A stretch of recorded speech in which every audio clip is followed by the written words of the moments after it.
Yes, we're here. Are we ready to go? Let's give it one more minute. We have a lot popping on right now. Okay, no problem. Let me know, Melanie, when you're ready. Hey, Greg, can you hear me? I can, yes. Okay, perfect. Thanks. Yeah.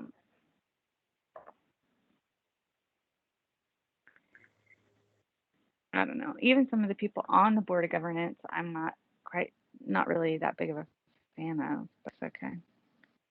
Careful who's not on mute about commenting on board of governance. I've muted it.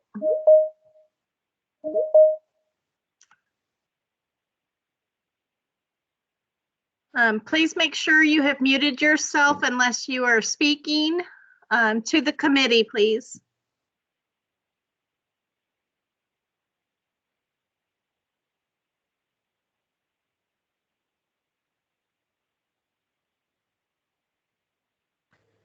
Actually, this is Susan. I'd really like to know who said that. Me too.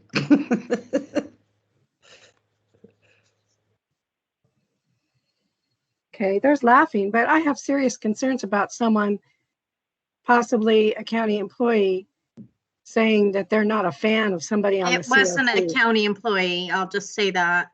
Okay, well, I appreciate that. Yeah, it was absolutely not a county employee. Just so I think what we would do, obviously- Melanie, is to mute everybody if you have control, that control feature and then Yeah. mute people when they speak. Wow.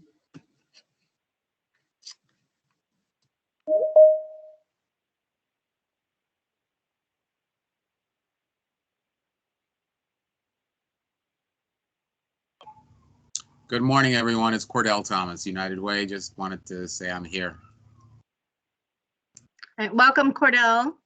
Good morning, Cordell. Good to see everyone.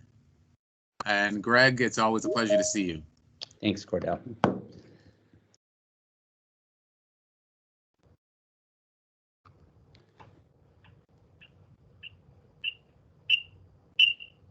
We got everybody in now, Melanie, or? Yes, I would go ahead and begin. It's 10:04. All right, great. All right, welcome everybody. We're going to go ahead and call this to order. Once again, protocol, please, if you're not speaking, please mute yourself.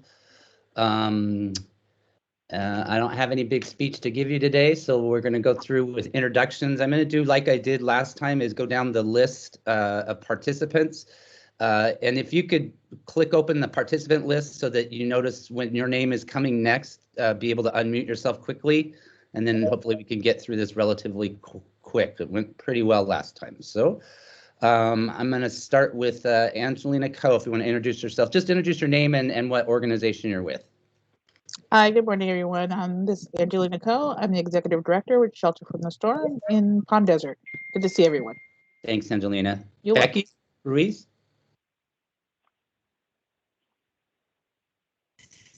Good morning, this is Becky. I'm from Jewish Mountain Service in San Diego. Thanks, Becky. Brianna Eason. Actually, Greg, Yes. I believe everyone's just going to put their name and organization in the chat box, and we'll capture the attendance for those voting agencies that we need to meet quorum. I've changed the to have that up. Do you see that on your screen? Yes. So If we want to go through this list to ensure who we have. Okay. Yeah, because usually, I don't know, and Tanya, correct me if I'm wrong, but usually, even at the CoC meetings, we just have everybody introduce themselves first, and then we do the roll call for voting members. Should we continue that way? She might be muted. Let me check. She is. Tanya, you're muted.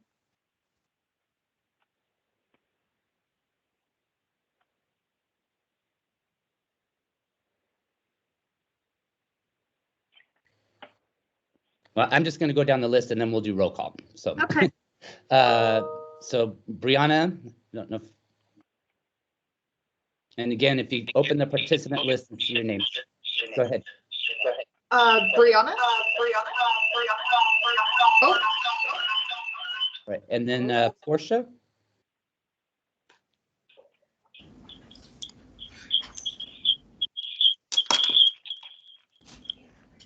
Portia Burleson.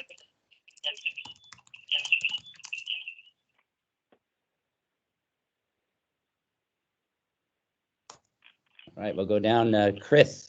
Deck. Pronounce it Morning, right. everybody. Chris Darby from Inland SoCal United Way 211. Thank you, Christopher. And then I also have a Chris, I don't want to butcher your last name, but Deck or Det?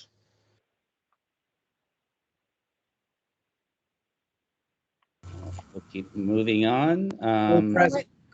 Greg? Yes, That's Chris Dentiste. Chris This is Dentiste. From CVRM, we've got Darla, Mark, Chris, Kimberly, Scott, all in the meeting. you got the whole team on today. Good. Yes. Welcome you all. Cordell. I'll sit in this time. I am here, Greg. Yes, good to be here. Thanks, Cordell. Denise Marshall. Good morning, it's Denise Marshall from Lutheran Social Services. Thanks, Denise. Marcus Dillard. I'm here, sir. Thank I'm you, here, sir. Thank you. Marcus is with the county, as everybody knows. Edna LeBron. Good morning, everyone. Edna LeBron with City of Menifee. Thanks, Edna. Eva or Ava? Terakova?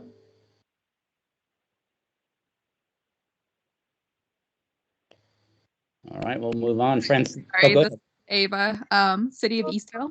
All right, great. Thank you. Francine Edwards. Yes, I'm here with Path of Life Ministries. Thank you, Francine. Stephanie. Stephanie Garthwaite. Sorry about that. Oh, this is Stephanie, Supervisor Jeff Hewitt's office. Good Thanks, morning. Stephanie. Gary Madden. Good morning. Gary Madden here. I'm the Executive Director of 211 with Inland SoCal United Way. Great. Thanks, Gary. Jamie Gibson. Good morning, everybody. Jamie Gibson, Housing Homelessness Prevention Workforce Solution, Continuum of Care Division. Thank you, Jamie. Laura. Good morning, everybody. This is Laura Gonzalez. I'm with the Housing Homelessness Prevention and Workforce Solutions, CoC unit, and I'm happy to be here. Thank you, Laura. Carlos. Carlos, Housing Homelessness Prevention, Fiscal. Thank you, Carlos. Carrie. Carrie Harmon, Riverside County HHPWS. Sally Jacobson Price. Good morning, this is Sally. I'm with the County of Riverside HHPWS Continuum of Care. Jim Bolas. Hi, this is Jim Bolas. I'm the chair of the Coachella Valley Coalition on Youth Homelessness. And my wonderful co-chair, Karen Roper. I'm here. Thank you so much. Good morning, everybody. So happy to be with you today. And Karen Younglow. Hi, it's Karen Younglow from Lighthouse. Good morning, everyone. Good morning, Karen. Gordon Kwong. Hey, Greg. Good morning, everyone. I am with CoC, Continuum of Care Division, HHPWS. Thank you, Gordon. Joseph Lara. Good morning, Joseph Lara, Riverside County Sheriff's Department's Homeless Outreach Team. Thank you, Joseph. Alejandra Larson. Good morning, HHPWS with Fiscal. Thank you. Leonard Jarman. Good morning, everyone. Leonard Jarman, Path of Life. Linda Krupa.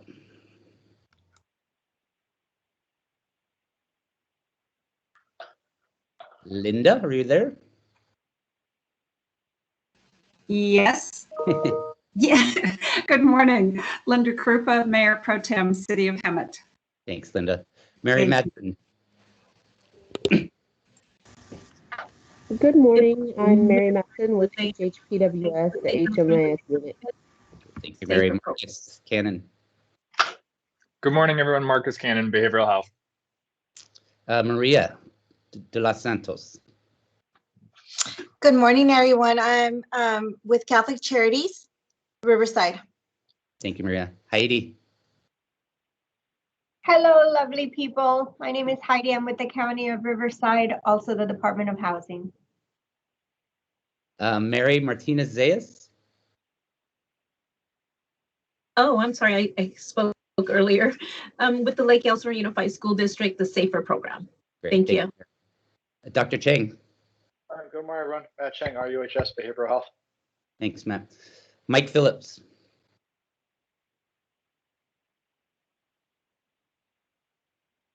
Mike Phillips. Sorry, Mike Phillips, Senior Director, Jewish Family Service of San Diego. There you go. Thank you, Mike. James Moore. Good morning, everybody. Good morning, everyone, with HHPWS Continuum of Care contracts.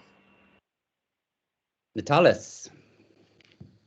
Good morning, everyone. Natalis in here, Admin Services Officer from Housing, Homelessness Prevention and Workforce Solutions Department, Continuum of Care Division. Thank you, Natalis. Nicole Daly. Good morning, everybody. Nicole Daly, City of Lake Elsinore. And looks like we have someone from Operation Safe House. If you want to introduce yourself. Good morning. This is Sarah Tellez for Rainbow Marlar at Operation Safe House. Great, thank you. Good morning. Jacqueline Portilla. Good morning, Jacqueline Portilla, Senior Specialist with the Community Engagement Department for Molina Healthcare. Oscar Ramirez. Good morning, everyone. My name is Oscar Ramirez. I am with VA Loma Linda. I'm glad to be here. Thank you, Oscar. Rosa.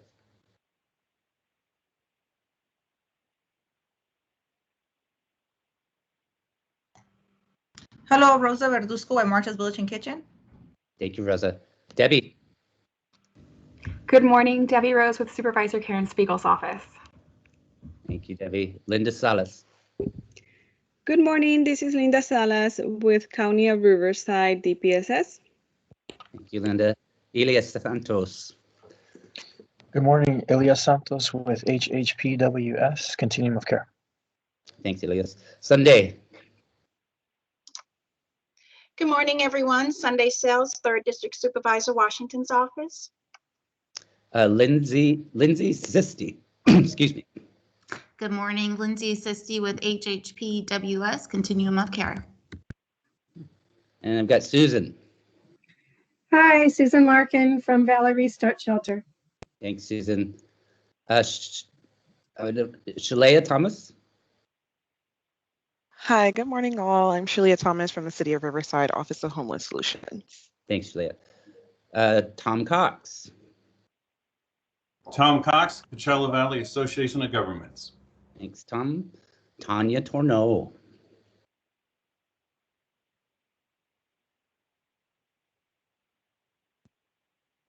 Tanya's having difficulty with her mute function today. Yes. Everyone knows who Tanya is, though. So, Brandon Trahan. Hi, I'm Brandon Trahan. I am the Admin Services Supervisor for the CoC Fiscal Team, HHPWS. Thank you, Brandon. Jody. Good morning. This is Jody Ulloa from DPSS Housing Support Program. Thank you, Jody. Anna Verona Dorval. Good morning. Anna Verona Dormal and Sterling Sims is also on this call. Riverside County HHPWS, ESG, and CDBG programs. Perfect. Getting Vicky Bocic. Excuse me if I butcher your names. I apologize. No problem. It's spelled really weird. My name is Vicky Bowditch, and I'm with Family Promise of Riverside, and glad to be here. Thanks for having me. Thanks, Vicky. Welcome. Rashana Walker. Good morning, everyone. My name is Rashana Walker with HHPWS Continuum of Care. Thank you. Salam Walker.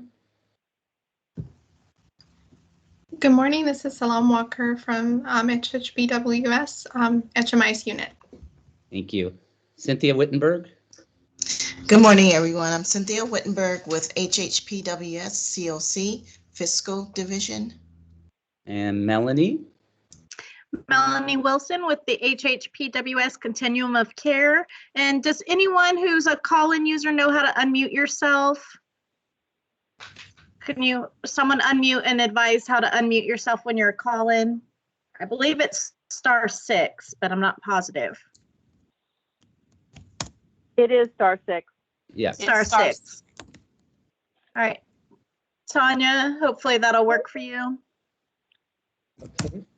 Okay, that's the list. I've got a few numbers, but if you just want to type, if we didn't call your name, if you just want to type your name and organization in the chat box, if we didn't recognize you, that would be great.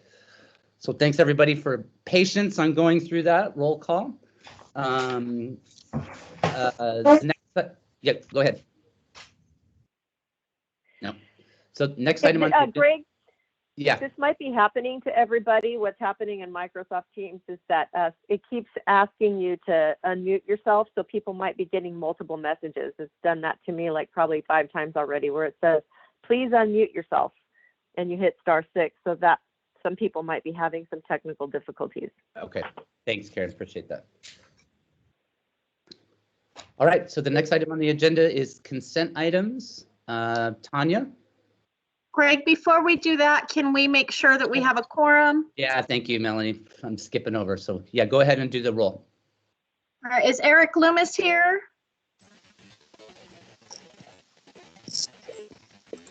Myra Gonzalez? Rebecca Rivera?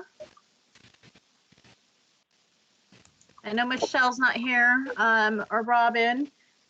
Tyler from CityNet.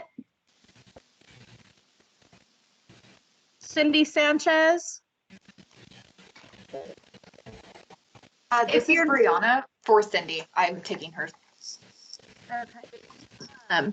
If you're not speaking, can you go ahead and mute yourself?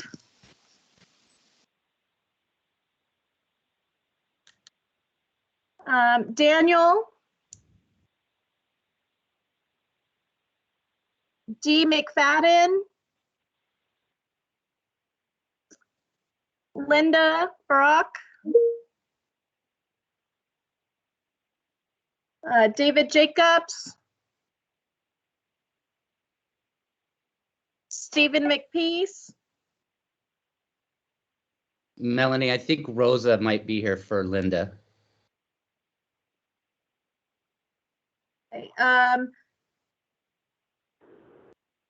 Alicia, I see Jose was here, but is Alicia here? Stefan McPeace is here, though. I don't know. Oh, Stefan, thank you. No problem. Monica from Swag. Barbara from Step Up.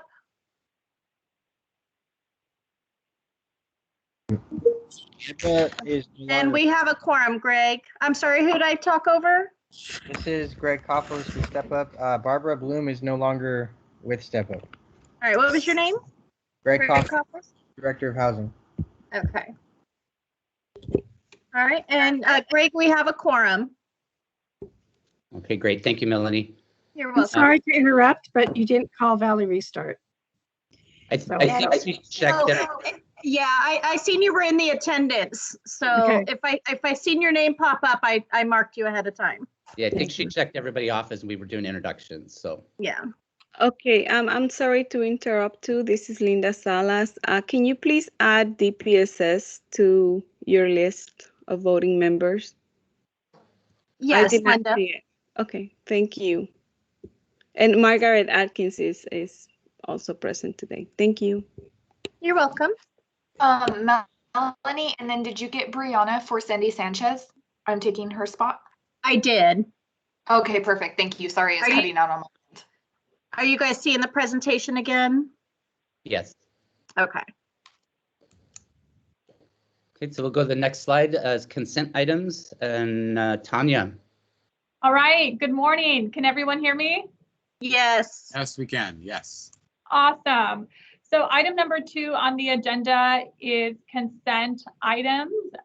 We actually duplicated this item on the agenda by mistake. So we will actually revisit this on item number 8. So at least I got to do a quick mic check. I appreciate it. I'll talk to you all soon. Thanks, Tanya. Okay, so the next item is the approval of minutes. This is the for the August 26, 2020 CoC meeting minutes. And I would entertain a motion. Motion to approve. And who was that, please? If you make a motion, if you could please state your name and then the motion so we have it for the record. Karen Roper. Thank you, Karen. And a second, please. Second, Matt Chang. Thank you, Dr. Chang. Any questions or discussions, corrections? Not seeing any raised hands. So we can just do a voice vote on this, correct? No, we need to record it. Okay. Tanya's shaking her head yes. Okay, go ahead and call the roll. All right. Karen, you made the motion. So Linda? Yes. Edna? Yes. Tom? Yes. Kimberly?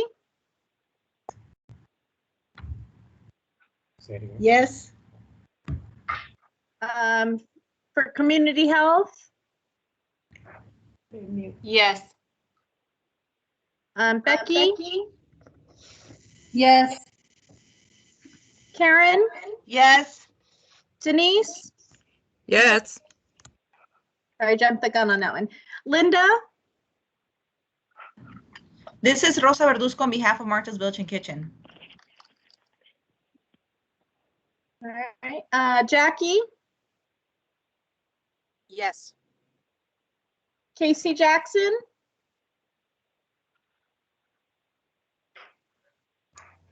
This is Leonard. Casey's on the phone, but she can't unmute herself. Okay. Did she, let me go But I'm back not- to the chat box. Did she approve in the chat box? She can, but you know what? I can too, though. So I'm the alternate. So she's on the call, but I'm just texting her right now. Yeah. All right. Stefan?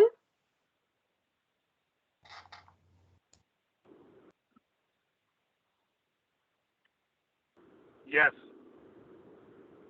Hot team? Yes. Is that Alicia? Yes. Hi, Alicia. Hi. Marcus? Yes. Angelina?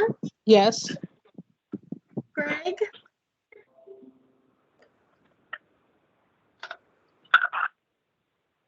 Greg Coffos? Yes. Cordell? Yes. And Oscar? Yes. Susan Larkin? Yes. All right, motion passes. Thank you very much, Melanie. Next item on the agenda is public comments. Anyone wishing to speak, begin by identifying yourself for the record, and then you have up to 3 minutes. Have we had any requests for public comments? This is Vicki Bowditch. I'd like to speak if you will allow me to. Please do. Okay, I just wanted to share with you my organization, or the organization I should say that I volunteer for. It's Family Promise of Riverside. We are a nationwide organization. Our mission is to house homeless families. We do this with the rotational model, lots of volunteers, host facilities over approximately a 4-week period. And our goal is at that end of that 4-week period that we get them into affordable housing. We've got 200 affiliates throughout 43 states in our country. We're starting up here in Riverside. So we're just trying to raise funding. Once we get to 50% of our operating budget, we're going to start up, and we're very close to that. We've been doing a lot of fundraising as well as grant writing and receiving grants, thankfully. So I just wanted to let you all know we're going to be doing a formal presentation at next week's meeting where there will be a PowerPoint that will go into more detail about that rotational model, and hopefully we can answer any questions that you all have at that time. Does anybody have any questions of me right now? Very nice to meet you. Welcome. Thank you. Karen Thank Roper. you very much. Thank you. Don't see any hands. Yeah, just reading what you guys do, it sounds like a good niche to fill. So Yeah, we definitely have a need. Well, of course, it's only going to grow with the COVID epidemic, but it's something that we started last year. COVID put a little wrench in our plans as far as opening, but now our goal is, like I said, once we reach the 50% operation budget, we plan to open. So we're very excited about it, and we really appreciate everybody's support. Thank you. thank you, Vicki, for joining us. Appreciate it. So No problem. Thank you. Greg, we have a hand up from Susan. Susan, yeah. Hi, so Susan Larkin, Valley Restart. I just want to remind everybody that even though we're on the phone, a video conference, people who want to represent the other agencies, like if the primary person isn't there, still have to have an appointment letter and stuff like that. I hear in many of the meetings, oh, I'm just here for so-and-so. And I don't think that we're necessarily following the proper procedures and making sure that that person has been appointed as the alternate. Thank you. Okay, good point, Susan. And we'll make sure next time when we do roll, we'll make sure that they are the correct alternate. So thank you. All right, I don't see any other raised hands for public comment. So we will move on to number 5, old business. This is the 2021 point in time count planning, and I'll turn this over to Laura. Thank you. Can you hear me? Yes. We can. Thank you so much, Greg, for giving me the opportunity to provide an update about the 2021 homeless point in time count. As some of you may know, I'm the coordinator for the count. I work with all of the cities and community partners to do the best that we can to collect data on our homeless population. And I just wanted to provide an update about where we are in terms of the 2021 point in time count. For some of you that are new to CoC and are not very familiar with the count, just a couple of brief points about it. The point in time count is a requirement of the Department of Housing and Urban Development, HUD. In Riverside County, it is conducted at the end of the year, at the end of January every year. All 28 cities in the county work together to canvass their neighborhoods to count the unsheltered individuals. Just as some information for the 2020 count, we counted 729 sheltered individuals, 2,155 unsheltered individuals, and 256 youth. And so that data is used by Congress and HUD and other federal departments to understand the nature and extent of homelessness, but it is also used to determine federal, state funding, and other sources to address homelessness. So the point in time count is very important to the CoC. For the 2021 homeless point in time count planning, we all know that the 2021 PIC count has been affected due to the COVID-19 virus. We work with volunteers for the point in time count. Last year, we used 842 community volunteers. And so because we conduct the in-person interviews, as well as the observational surveys, the safety and the well-being of volunteers and staff is very important. So that is how COVID has impacted the count. It is very likely that when we do determine how the count is going to be implemented in 2021, that we are going to rely more on staff, specifically outreach staff, to conduct the count versus using volunteers. So we have had a couple of meetings, maybe 2 meetings with HUD representative, and he has been trying to keep us as updated as possible about where we are with the count. As of this morning, HUD is still not able to provide an answer about how the 2021 point in time count will be implemented. From the limited feedback we have received, it's very likely that the 2021 count will use an observational or head count methodology. And so in terms of observational, for some of you that have participated in a count previously, the observational count still requires surveying, collecting minimal demographics. So we still, even though we observe someone, we still collect some demographics. You know, we'll say that person looks to be the age of 30, they look to be the this ethnicity. And then the head count is just a head count consisting of counting people, going down, street and saying 1, 2, 3, and just counting heads. And just an FYI, we all know that observational counts carry with them a lot of validity concerns, but we'll do what we can in terms of what HUD is requiring from us. So at this time, there is no timeline about when we can expect to hear from HUD. However, the way that the count is usually implemented is we wait for HUD to release guidance on how to implement the count. So they will release a guide that says there aren't any changes in the methodology of the count. These are some of the requirements that we need that we need from the counties to whatever data is collected. So once HUD decides how it's going to be implemented, there will be a delay in the guide that they release. So not only are we waiting for a decision, but we will also have to wait a little bit after the decision for them to put together the guide and release it to us so that we can kind of follow the methodology they would like us to follow. HUD's feedback is that they are preparing as much as possible ahead of time so that when the decision is made, they can get that guide out to us as soon as possible. So we are very anxious to hear the news because we understand that planning is so important when it comes to the point in time count. And we have, in the conversations that we've had with HUD, we have emphasized that planning we need to start planning as soon as possible. So in terms of the upcoming weeks and months, we have started reaching out to district supervisors to keep them updated about HUD's decision and obtaining their feedback.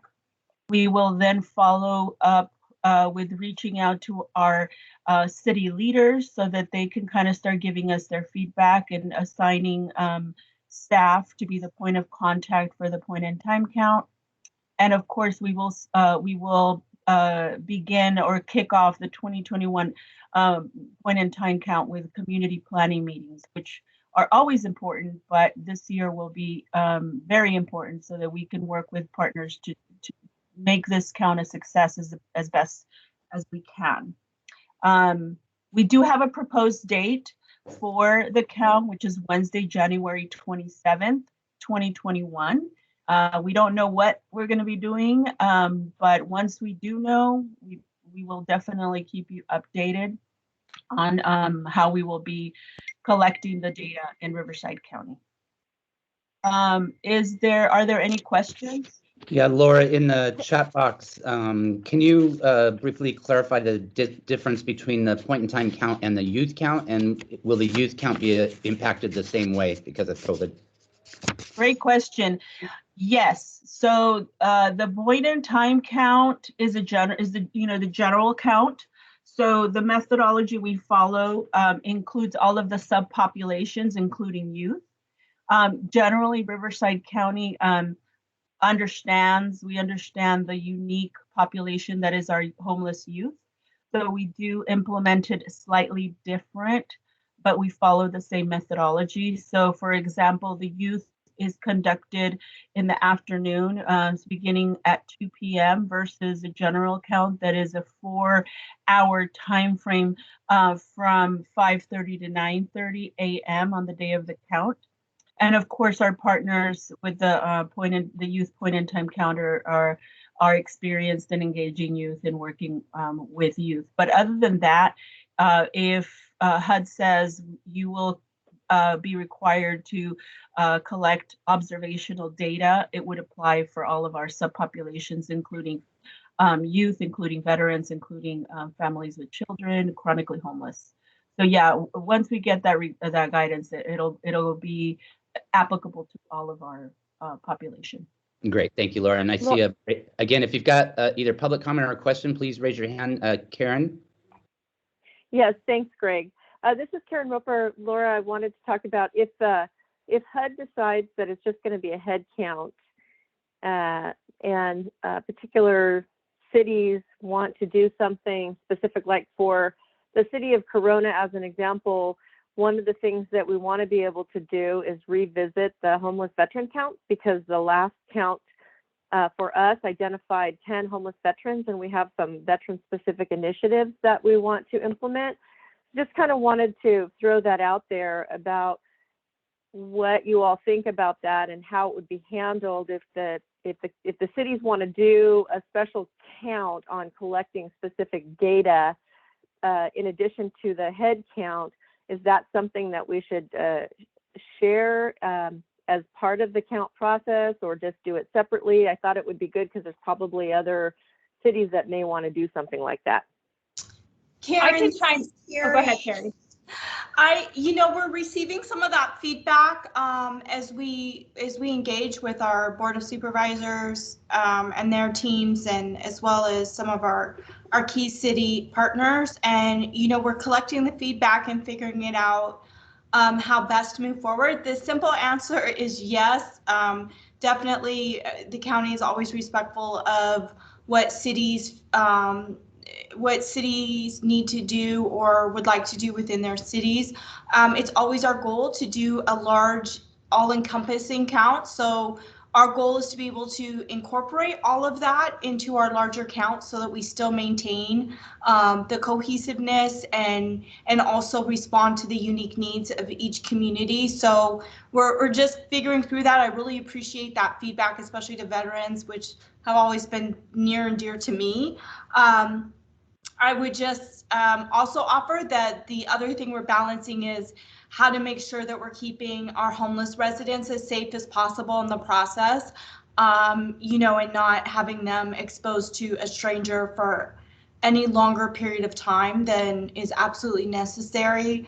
Just to be respectful of, despite their homeless status, they're also, might have different, senses of being comfortableness with being in close proximity to people.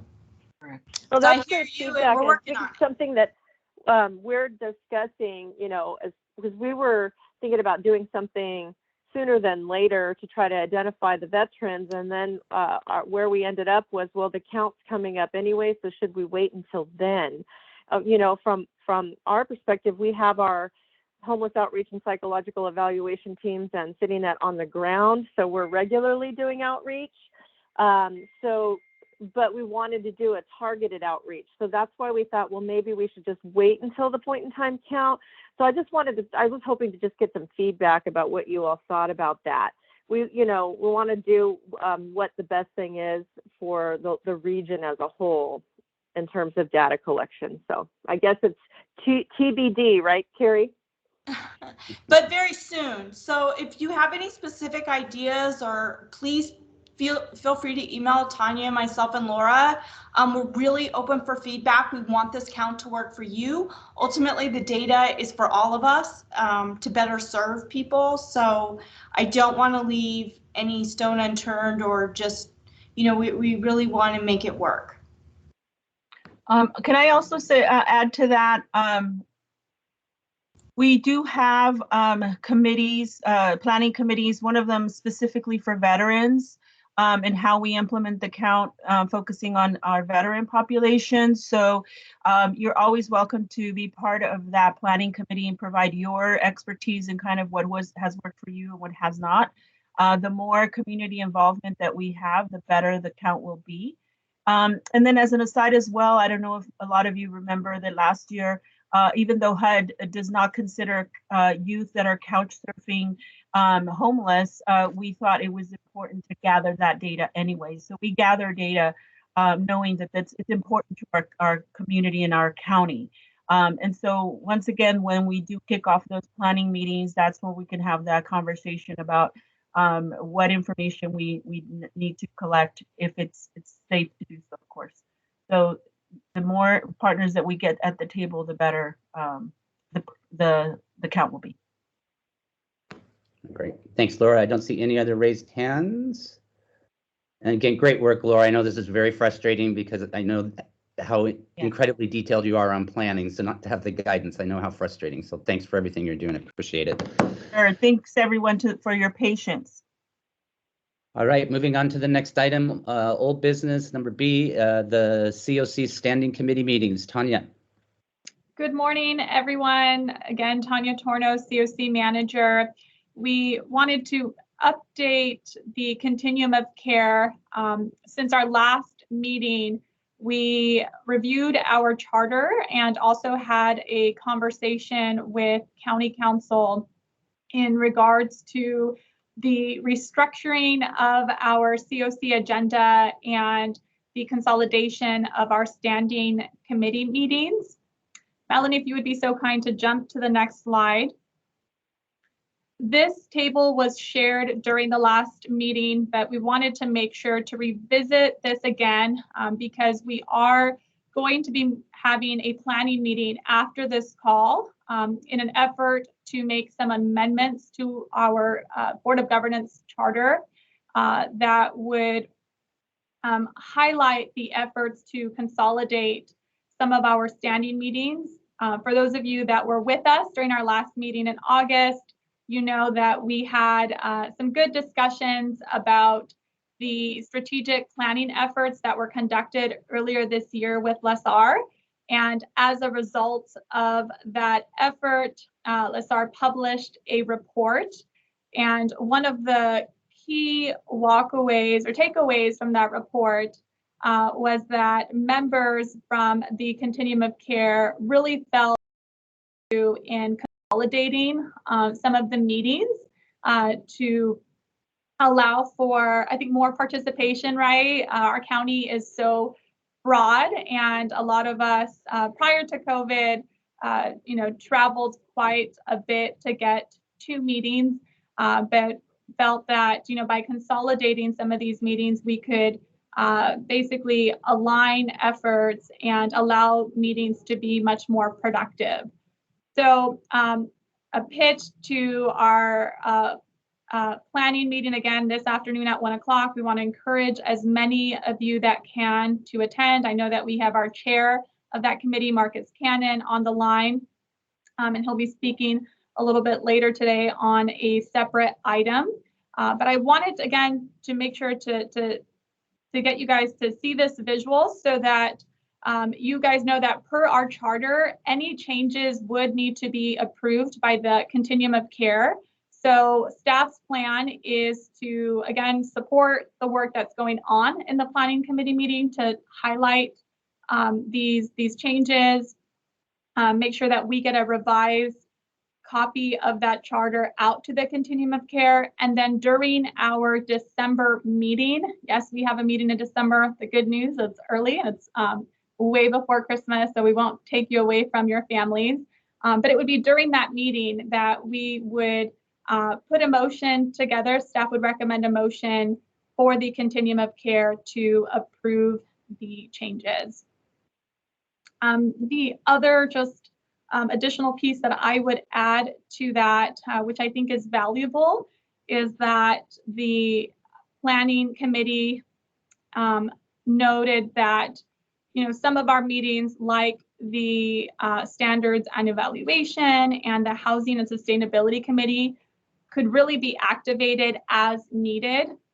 As we know, there are definitely certain seasons throughout the year where certain initiatives become maybe more important, or there's specific tasks or projects that we need to tackle. So each of you that participate in the meetings would be able to call for or request an ad hoc when those situations arise, which would be great because then we could ensure that anyone that is interested in participating would be able to do so. Melanie, next slide, please. Let me just correct, the planning meeting is at 1:30 today, not 1. Thank you, Melanie. I can always count on you. And actually, that's it. That's my final slide at this time. Again, it's really just information only. I wanted to make sure that you all plan on joining us December 9th and for our next Continuum of Care meeting, and of course, making that pitch to have you join our planning committee this afternoon at 1:30 p.m. Thank you. Thanks, Tanya. And the monthly CoC schedule will start in effect in January. However, Tanya, the caveat is, remember we talked about going dark in August and December. So we'll give you 2 months off a year. So, right. Great. Thank you, Tanya. Appreciate that. So the next item, 6A, new business, is the CoC charter. And you can read the background information, and I will turn this over to Marcus Cannon, the Planning Committee Chair. Good morning, Mr. Chair, Madam Chair, members of the CoC. Can you hear me okay? Yes. All right, thank you. I'm always nervous and not trusting technology. So today, on behalf of the Planning Committee, in which I serve as the chairperson, during recent discussions, specifically in regard to changes to our charter, we noticed that we had a situation where we had an even number of members on the Board of Governance. And obviously for any voting body, having an even number of members is not an ideal situation. It sets us up to have tied votes. And so the Planning Committee brings forward, as you can see here in our recommended motion, motion to approve the CoC chairperson to have a voting right at the Board of Governance meeting, and for this change to be included in the amended charter. The wishes of that committee were, one, to break the situation where we have a tie due to an even number of voting members. And given that we know the current members of the Board of Governance may directly represent CoC agencies, but may also represent other sectors and other service systems, there was a desire on the part of the Planning Committee to have a voice who could speak and vote directly as someone who's representing the continuum of care. I don't know that it's needed at this point to elaborate further. That really was the spirit of the group, but I'm available if there's any clarifying questions that are needed, but that is the motion that we're putting forward.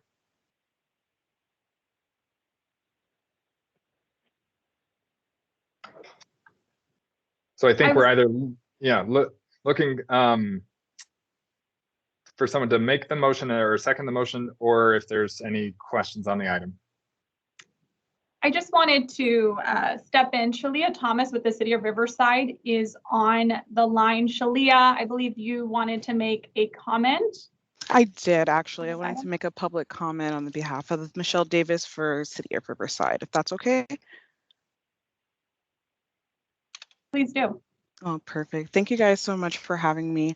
So, dear CoC members, the City of Riverside Office of Homeless Solutions would like to submit this public comment on record concerning CoC meeting agenda item number 6A. The motion to approve the CoC chairperson to have the voting right on the Board of Governance and the change to be included in an amended charter. While the City of Riverside Office of Homeless Solutions appreciates the perspective that the CoC chair as a voting member of the BOG would potentially bring value of continuity from the program levels to systematic policy change, it should be recognized that this motion would be in direct conflict with current CoC chair being. Number one, a representative for a distinctive region and representing an elected official at the Board of Supervisor, which voting rights would create a perceived bias to serve the best interests of one portion of the CoC servicing area and not the continuum as a whole. And such, the CoC chair would have to recuse him or herself in many voting instances, removing the ability to impact CoC best interests. The CoC has worked very hard to create a BOG with members that have non-conflicting interests. The CoC chair has a current position on the BOG as an ex officio member and can still provide input on the behalf of the CoC. Moreover, it is noted that the continuums have had similar motions of the CoC chair to represent BOG for voting rights. However, were denied due to best practices and potential biases. One such example is the CoC of Orange County, in which the City of Santa Ana's chairperson was nominated, but not voted as a conflict of interest at large as referenced by Hafsa Keika, City of Riverside Officer of Homeless Solutions. The Office of Homeless Solutions in the City of Riverside has invested funds, programs, and services that for several years strengthening the CoC and addressing homelessness for many years. As the county seat and the city with the largest unsheltered homeless population and the most services in the county, we are asking the CoC to make a strategic decision in policy making to ensure regional collaboration and equity across the board. Thank you for your consideration. Thank you. Thank you, Shalia. Go ahead, Marcus. I just saw another hand up in the Yes, participants was. Susan. Hi, Susan Larkin, Valley Restart. I appreciate Michelle's comments, although I think they were a little verbose. But so I have a couple of concerns similar to hers. One was actually the number of change to even to odd, and Marcus answered that. My other question would be, there's nothing in there about if the chair is absent, would the vice chair vote for them? Or, you know, because if the chair is absent and the vice chair is acting as chair, would then the vice chair vote? And then I agree with Michelle. I think that part of the reason that the chair does not vote is to avoid any appearance of conflict of interest in voting, but also in just the chair is responsible for presenting the items and guiding the discussions.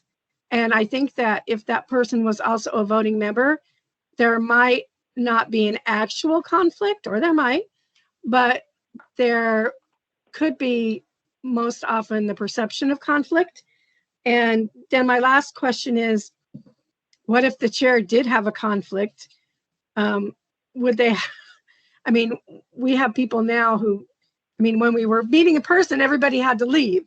So I don't know how the chair, who was a voting member who could potentially have a conflict, would have to, would leave. So I'm thinking that maybe we ought to find a different way to solve the even odd problem. I'm done. Thank you. Okay, thank you, Susan. I think just to reflect the spirit of that planning group, because a few of these things were envisioned. And so I'll share on behalf of what I felt our planning committee had to say. There was a comment in the letter to state that other COCs have not done this. I think the beauty about the COC program is that we as a local community can decide what works for us in our COC. So the fact that another COC hasn't done it doesn't mean that we can't do it. And to your comment, Susan, about recusal, I think county council would still advise any voting member to recuse themselves if there's a conflict, regardless of whether it's the COC chair or any other member of the Board of Governance.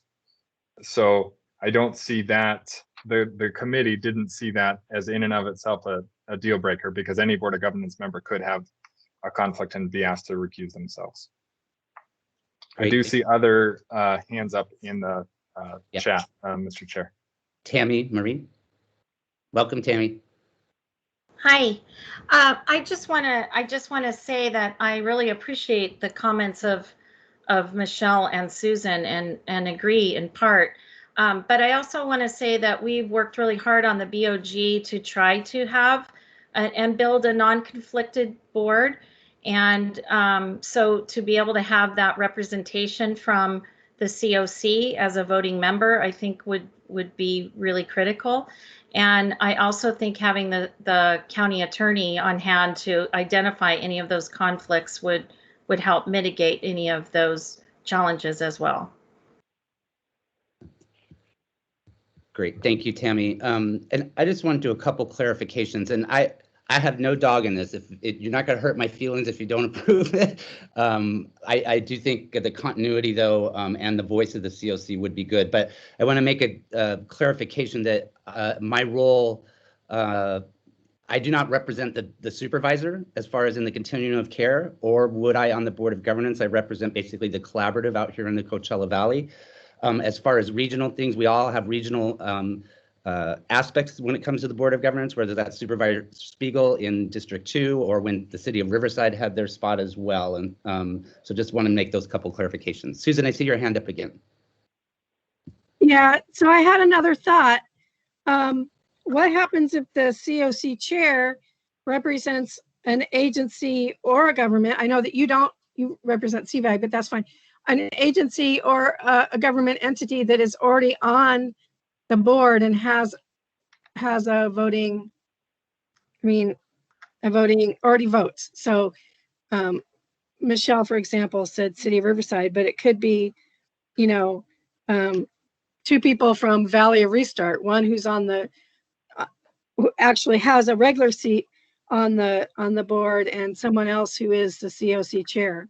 So how would that be resolved? because they would be conflicted out all the time. I mean, we have already decided that it's one vote, one agency.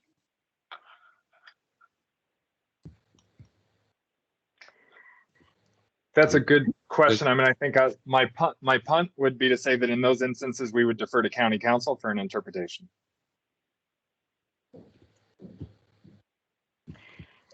Greg, it's Karen Roper. I'm just wondering, for the sake of everybody's benefit, both from the Continuum of Care and the Board of Governance, is it that time in our history where we need to revisit the definition of conflict, our statements of conflict of interest, just so that everybody can feel comfortable about what those definitions are? That means when people are sitting on the Board of Governance and who they represent, because I know this is not the first time this bridge has been crossed, but if it's important to have the discussion so that everyone can see it for themselves. And I would, ask staff to remind me about in the charter, or if there's a specific conflict of interest form that people sign when they're a Board of Governance member. I just want to throw that out there. What are your thoughts on that, Greg and staff? Oh, I would probably defer that to staff, but we pretty regularly at the BOG have, I mean, annually at least, updated on conflict of interest policy. Again, I think we have the luxury, as Marcus stated, of having county council there. Primarily, these conflict of interest arise really only around funding decisions. And there's been debate back and forth whether or not there's a real conflict or not, but luckily county council tends to take the more conservative approach, so we protect ourselves that way. I don't know if staff had anything to add on that. Yeah, I would just add that yes, in our charter we do have a conflict of interest policy that speaks to this. And again, I know this has been said, but we do have county council represented at every single Board of Governance meeting. And I have seen many times on multiple occasions where anytime there is a vote on a specific item that, board members that have an item that may pose a conflict are notified ahead of time so that they can refrain from that vote. So that practice, would absolutely continue. And Karen, I would say that, we're having, this is a good time for us to revisit our conflict of interest policy. As I mentioned, the Planning Committee is reviewing the charter as we speak. They started this a month ago and are going to be meeting again today. So this is good timing, and we can absolutely bring this up during today's meeting and any follow-up meetings to make sure that we have a good policy, and if it needs to be updated, we can certainly do that. And Tanya. Yeah, I think. I'm sorry. Go ahead, Greg. Yeah, Tanya, we'll remember too, is like we did kind of revise some of that conflict of interest language in the charter, and I know we'll be revisiting that today. Susan, I wanted to address one point you brought up about, if the CoC chair wasn't there, would the vice chair vote? My interpretation of that would be no, because it would be just like one of the regular Board of Governance members that's not there. We don't have alternates for those Board of Governance members. So it would just be an absence, basically. Thank you. That's a good clarification. I have a couple more questions now that I'm thinking about it. So the CoC chair would be representing who? The CoC? Yes. And if so, how would they know what the CoC body wants without being able to present whatever they're voting on to the CoC? So my thought is that CoC chair would need to present that question to the CoC to see what the CoC body wanted to do, and then vote that way at the board, which would not necessarily be the way that they would want to vote as an individual. And I still see a conflict with the potential of having the CoC chair not be able to vote because that COC chair already represents an agency that's on the COC board. Boy, that's hard to say. Thank you.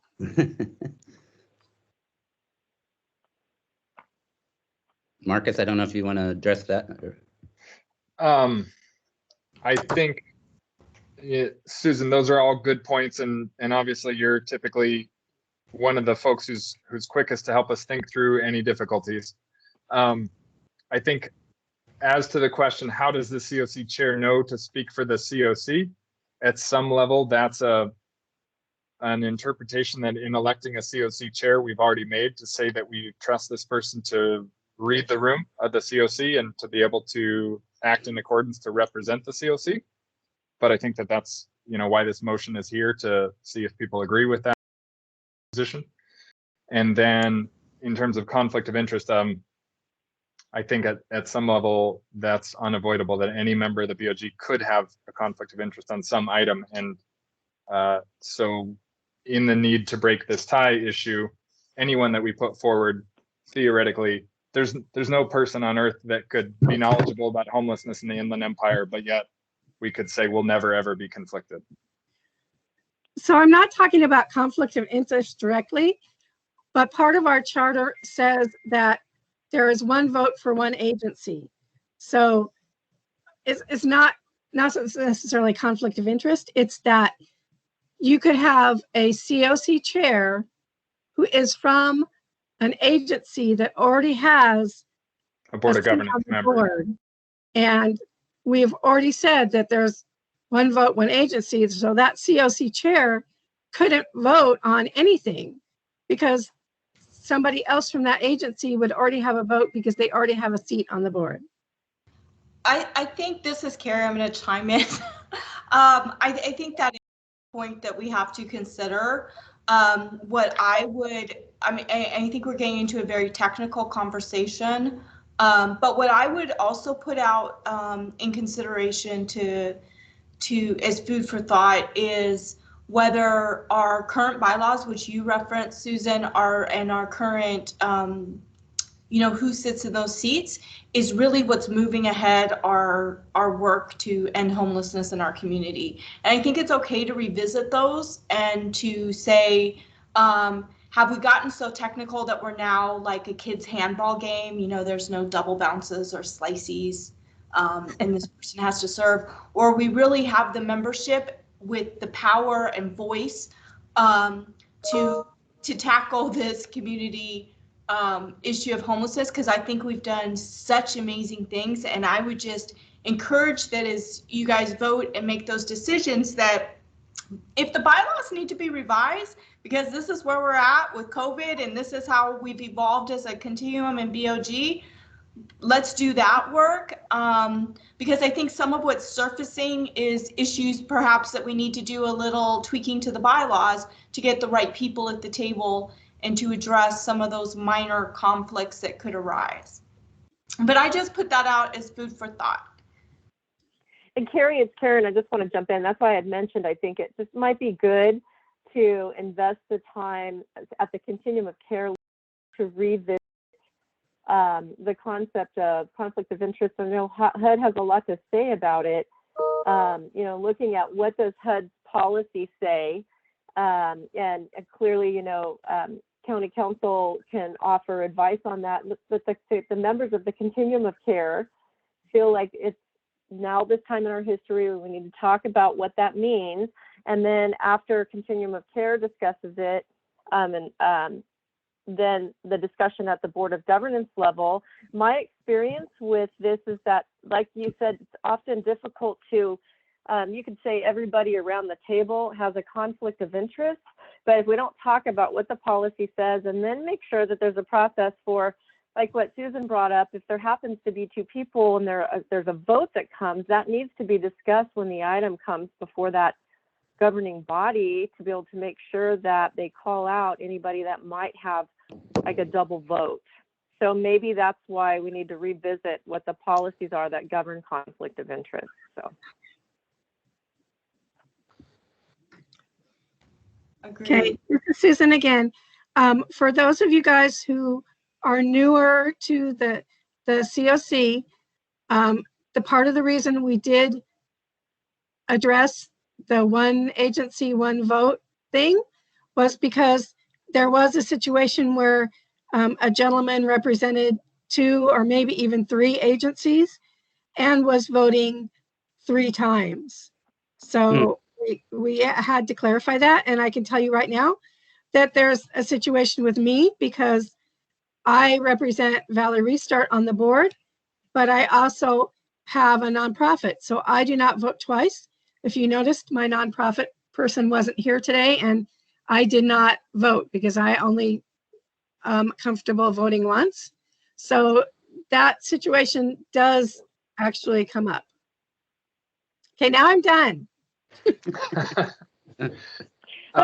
I just want to ask you, it's Karen Roper, do you, because you raised some concerns, do you feel that if there was an opportunity to revisit the policies, both at the CoC and BOG level, to talk about these things and figure out how we can address them? Because that's all you need to do when you're presented with conflict of interest, is just to make sure that it's discussed and that if there's any recusal that is necessary, that it happens.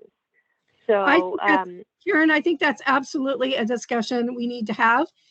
Partly because I see from the planning committee notes, there are many more changes that they are recommending that we are not necessarily discussing today. And I think that maybe that we need to have just a session on the governance charter. Yeah. You know what, Tanya and Greg, I think we also might want to pick Joe Coletti's brain, because he does collaborate with the Southern California Continuum Alliance, and just get some feedback from him too as we're going into this, because the more minds at the table, the better. So just a suggestion for us to think about moving forward. So. Absolutely. This is Tanya with Continuum of Care. We can absolutely make that happen. And I mentioned earlier, our next meeting is in December. We had planned to bring the revisions to the charter to the Continuum of Care for review and approval. However, I think what I appreciate most about the Continuum of Care, as well as our Board of Governance meeting, that we have created special meetings as needed. So if this group feels that, I think I heard someone say, it'd be nice just to have like a special meeting or just a gathering where the charter is the focus. Staff can step in and coordinate that as well. So we're here to support you. We definitely appreciate this discussion. Lots of new members here, and I know we're all learning together. But I just want to close by, my experience and what Greg has done, and that when he and I first met as the newly elected chair and vice chair, he had just a huge amount of ideas that I felt were really smart in terms of policy to try to strengthen the region as a whole, and to look at policies that help strengthen the continuum of care, and even drill down further into the importance of sub-regional policies to get cities working together. And I've just been very impressed with what he has brought to the table and my experience with regional continuums of care. So, Greg, I just want to compliment you for what you've brought to the table, and I just feel that it's a privilege to work with you. Thank you, Karen. I appreciate that. I have 2 comments. Coachella Valley Rescue Mission. Hi, this is Kimberly from the Coachella Valley Rescue Mission. I know this is probably simplifying this issue, but my understanding is to allow a CoC chairman to break a tie at the BOG meeting. My question to you all is, have we ever had that an issue? Because we have people that are absent that create an odd number. Have we ever had an issue where the quorum is an even number and we have had a tie? I think we would have to go to the annals of BOG history to get that. And I understand, Mark, but if that's in, this is way too much discussion for a maybe. It's not just for the COC chair to break a tie. It's actually they would be full voting member. Full voting member representing the COC. And Greg Based and on the fact Marcus, that it's a tie is what the conversation was. So I can respond to that, being on the BOG and being involved. This is Angelina. We have had that issue, and we had to have a name picked out of the hat from the conflicting members to come in and vote, because we needed to have that odd number as well. So that we can move forward with resolution. So yes, there has been incidences. They're few and far between. I was trying to not really comment much, but I also wanted to comment. I think if we look at it as that tiebreaker solution, in a sense, it makes sense, but you can't just have someone come in and vote just to break a tie. They either have a voting privilege or they don't have a voting privilege. But if we look at it in the sense of that tiebreaker type of scenario, then yeah, there's other things to consider. But I think a lot of valid points have come up today, and we really need to take all of that into consideration. And there's a lot of review and amendments that need to happen in general. But moving forward with the idea of a tiebreaker and making sure we have an odd number of voting members, I think that this motion makes sense, and there's a lot still to fix in order for it to work appropriately for our COC. Thanks, Angelina. I do have Stefan. Yes, thank you. Yeah, I just wanted to make the comment. I think there's been a lot of good points and valid things to consider, as we move forward. But I just want to be sure that as we begin to add other layers, that we don't bog down the process as it relates to the great strides that the Continuum has been making over the last few years. I think we've entrusted the planning committee, and though they obviously don't think of every particular angle and or concern, I think the fact that we entrusted them with this process and they brought it before the entire Continuum, that as we move forward, we don't, again, bog down the process to where we almost get to a standstill.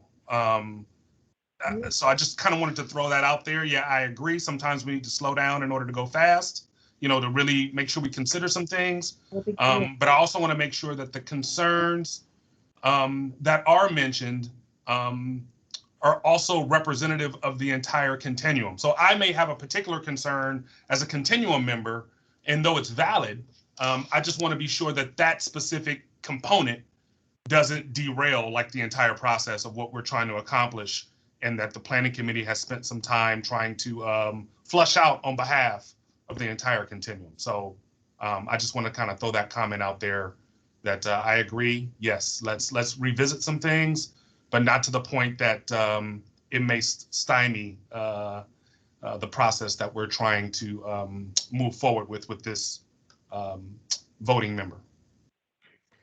Thank you, Stefan, for those comments. Mr. Chair, Madam Vice Chair, you'll have to correct me if I have my Robert's rules out of order, but given the level of sort of debate we have over this item, essentially, do we need to look for a second to put it to vote, and either folks can approve it and they like it, or enough people say there's unresolved questions here and we need to vote no, and that takes us back to the drawing board? I'm just trying to be cognizant of time on our agenda.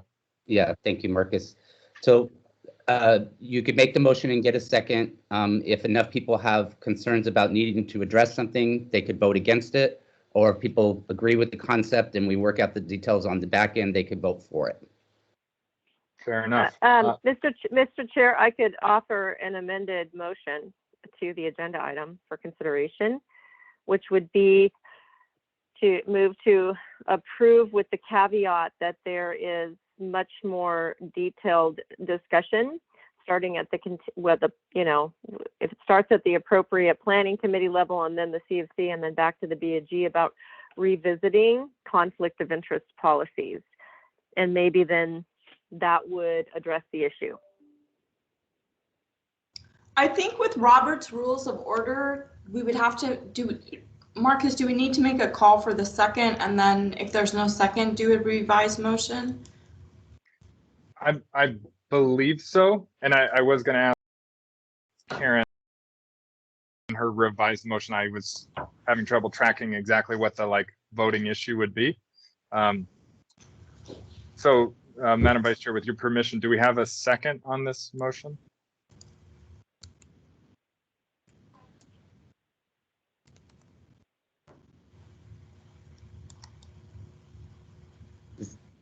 If anybody wants to second, just raise your hand.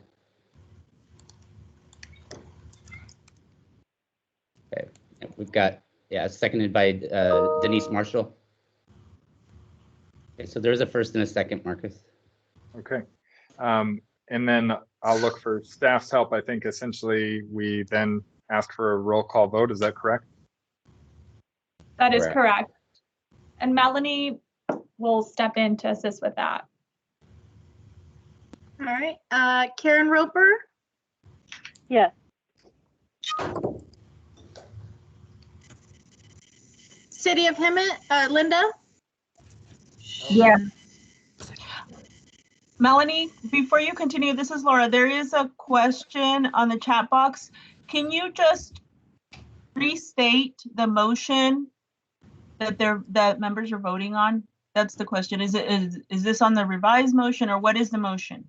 Let me pull it up again. Hold on. Thank you.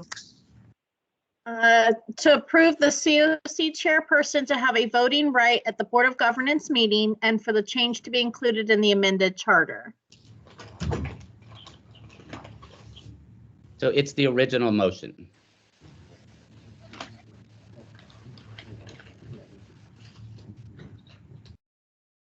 Want to finish? Yes. Going through the names for the vote? Perfect. City of Menifee, Edna? Yes. Tom?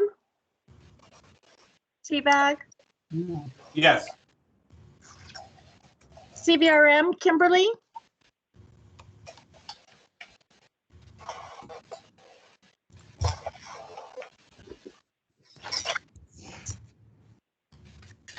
Kim from CVRM? You're muted. I thought Tom voted for CVRM. No, Tom votes for CVAG. Oh, okay.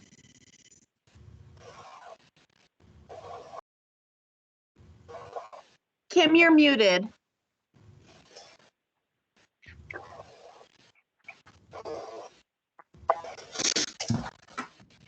There we go. You're unmuted, Kim. Nope, you're muted. Yes.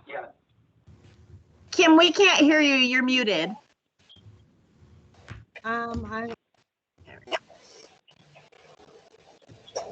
You clicked mute again. Okay, so CVRM, Kimberly McKinney, no. No.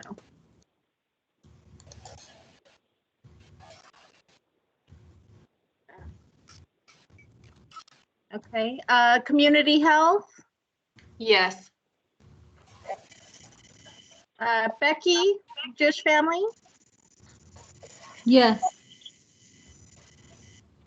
Karen Young, Low? Yes. Denise? Yes. Rosa from Martha's?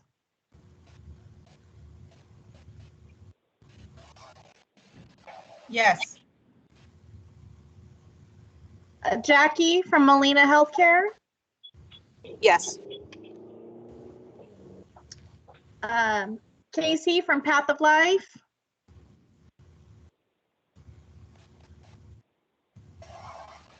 I know you were having sound issues earlier. If you can type it in the chat box.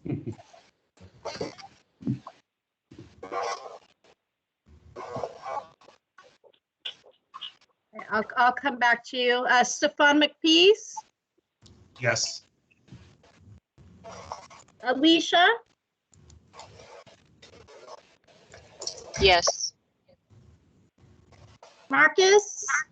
Yes.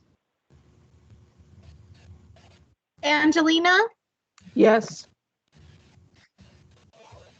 Greg,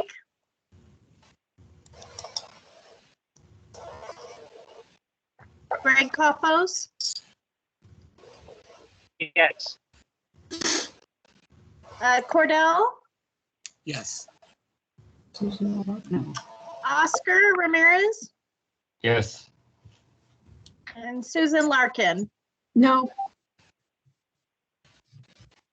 Okay, motion carries. All right, thank you, Melanie and Marcus. Karen, just to address Oh, what excuse you brought me. up.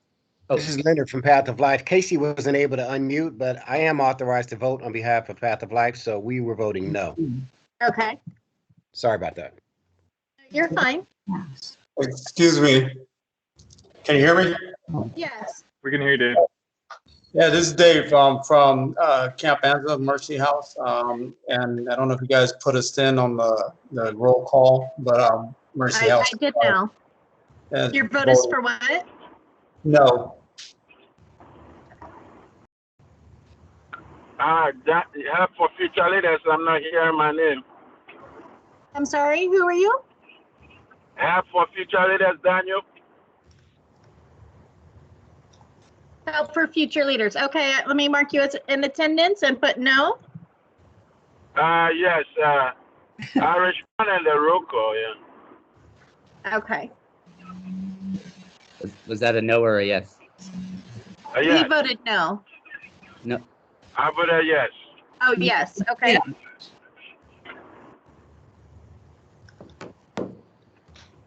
All right. Is there anyone else in attendance that we didn't get marked as attendance earlier that joined us later? I don't think so. Okay. Okay. Denise Marshall. Oh, wait. Oh, I just yeah, wanted to got her. alert you. Okay. Denise, go ahead. Go ahead, what? Oh, I thought You have your hand raised. Yeah. Oh, no, I'm sorry. It shouldn't be raised. No problem. Thank you. Okay. All right, motion still passes. Okay, great. Thank you, Melanie. And Karen, just to address what you had brought up, we'll definitely make sure that we're re-examining conflict of interest, but also to address Susan's point on some of the logistical things about voting for the Board of Governance. I know we're discussing some of those at the strategic planning session for the Board of Governance anyway on bylaws and that stuff. So moving on to next business, we'll try and get back on track here. Thank you everyone for your patience. Under new business 6B, open Board of Governance seats, there'll be a current ballot emailed to you all, to eligible voting members on October 30th. And that'll be for a new Youth Board of Governance seat from the term July 1st, 2020 through June 30th, 2023. And one public sector seat that's representing a university. That term will be from July 1, 2020 to June 30th, 2021. We also, unfortunately, Robin Gilliland has resigned from the Board of Governance. It's a huge loss for us, but we wish her well. So that does vacate one public sector seat, and there will be an email that will go out for nominees, and that term will be July 1, 2020 through June 30th, 2021. Any questions, comments quickly on that? I do not see any raised hands, so we will move to the next item of business, which is a racial disparity report. And Tanya, I'll turn it over to you, I guess, to introduce Salam. And I hope I'm pronouncing that right, I promise. Sorry. Yes. Good afternoon, everyone. Tanya Torno, CoC Manager. Salam Walker is our Management Information System Research Specialist, and she is on the line and is going to be available to answer any questions. Melanie, if you would go to the next slide. We wanted to present some information to you regarding a racial disparity report that our team recently conducted.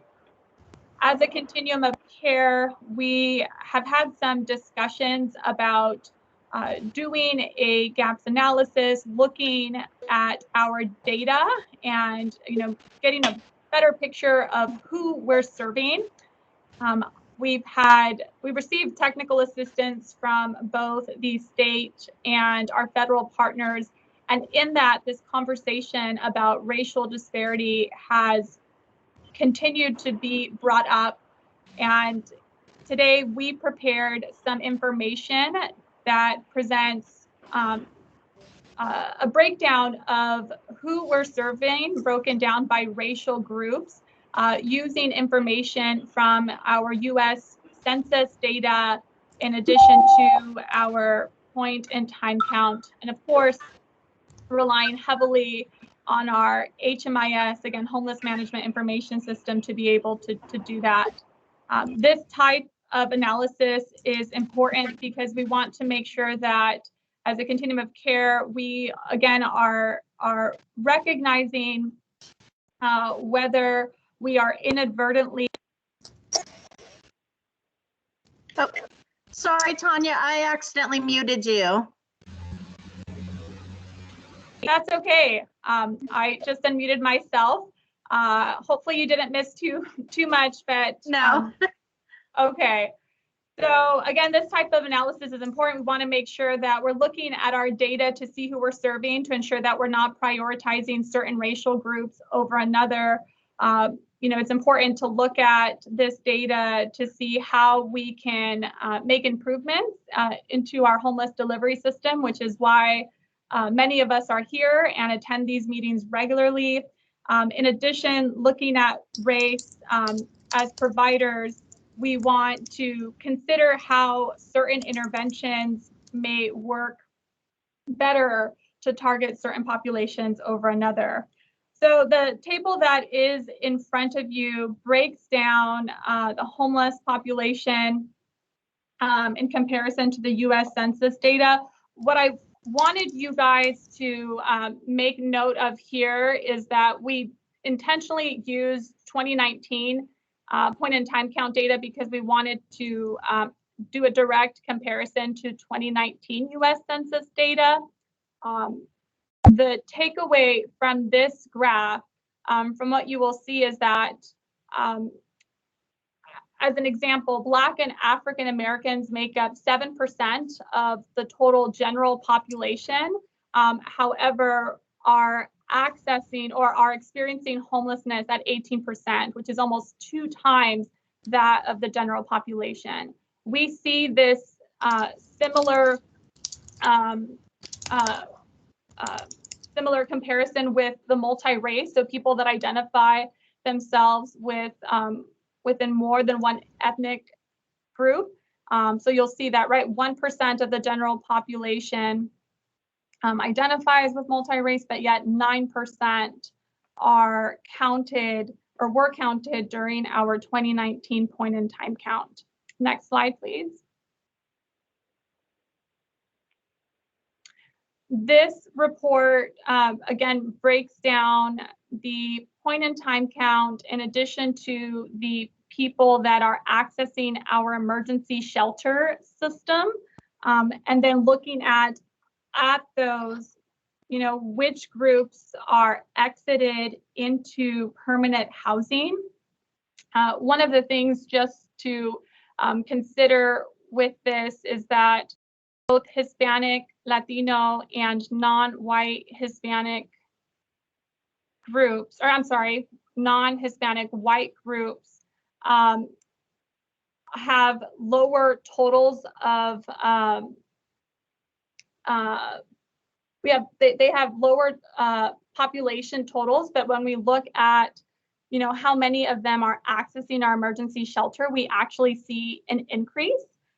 In addition, when we look at the number of Hispanic Latinos that are experiencing homelessness and exiting into permanent housing, we see a slight increase there as well. So again, for now, what I would like for you guys to do, we prepared a final slide at the end where we just kind of go over some key points. Is I'm hoping that you can just digest this information, take a look at these numbers. Melanie, if you jump into the next slide, we prepared another graph that breaks down, gives you kind of a different visual to show the number of emergency shelter exits into permanent housing. Melanie, next slide. This one is a comparison of the point in time count to the percentage of residents that are accessing emergency shelter. And so what you can see from this report, just taking a look at, again, the multi-race, or the people that identify as multi-race, is that, again, 9% of people identified themselves as multi-race in the point in time count, but only 2% are accessing our emergency shelter. Across the other populations, I think nothing more staggering other than what I had pointed out earlier about the Hispanic, Latino, and the white non-Hispanic groups is that their point in time count numbers are lower when compared to those that are accessing emergency shelter services. Next slide.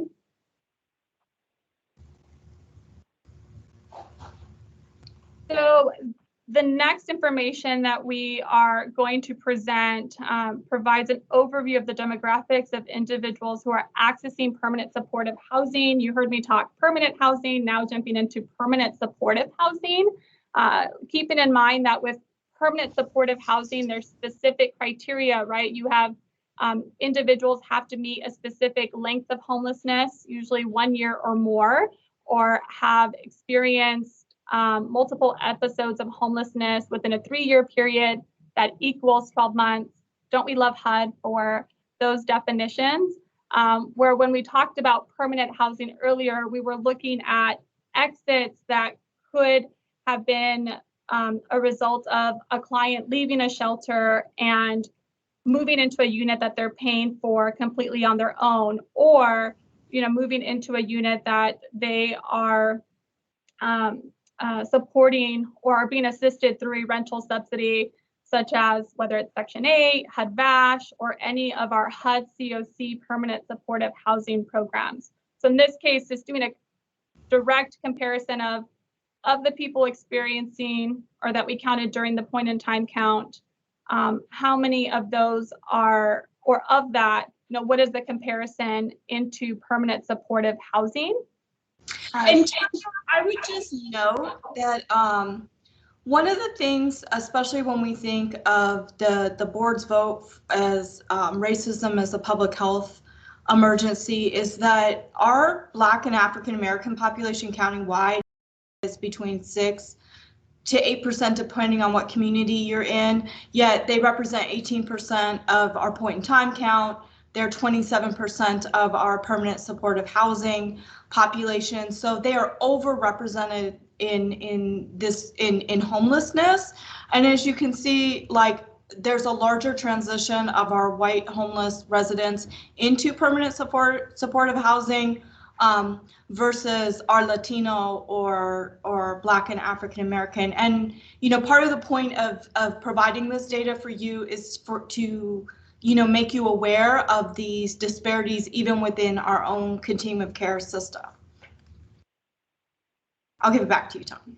Thank you, Carrie. Melanie, you can jump to the next slide. And actually jump over to one more slide, because there's actually a comparison here. Here we go. So this speaks to what Carrie just mentioned.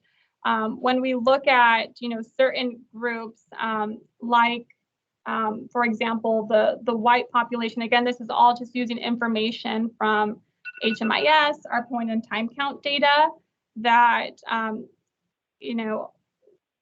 there are certain groups that while their general population, the general population, as an example for whites, is 32%, 42% are accessing permanent supportive housing. And we don't see that across all other types of races.